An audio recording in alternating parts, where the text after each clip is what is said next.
Very shortly, you're going to be creating your own database. So once you've done that, how do you open it up? Also, we need to get familiar with the Access environment past the Getting Started screen here. So we'll need to open up an existing database to do that. That's what we're going to do now. And there's a couple of different ways to open up a database that already exists. One way is the Office button.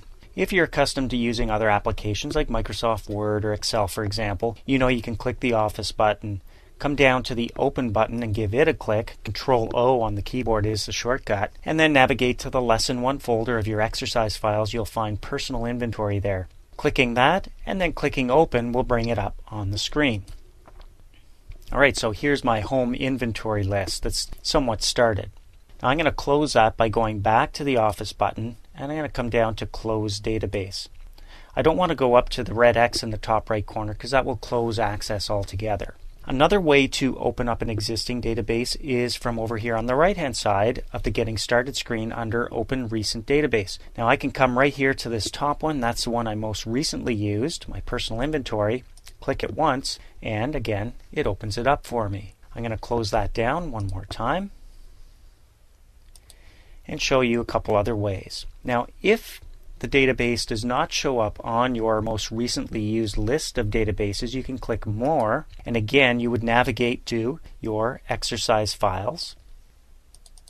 Go to the Lesson 1 folder by double clicking and find Personal Inventory and click Open. I'm going to click Cancel. That's 3 different ways to open up an existing database, but I want to show you another option. I'm going to minimize Access. I'm going to keep it running, but just minimize it and come to my desktop. Here I can create a shortcut to the actual database and bypass that Getting Started screen we saw earlier. So by right-clicking here in the desktop and coming down to New and selecting Shortcut, I can now browse to that database file by clicking the Browse button.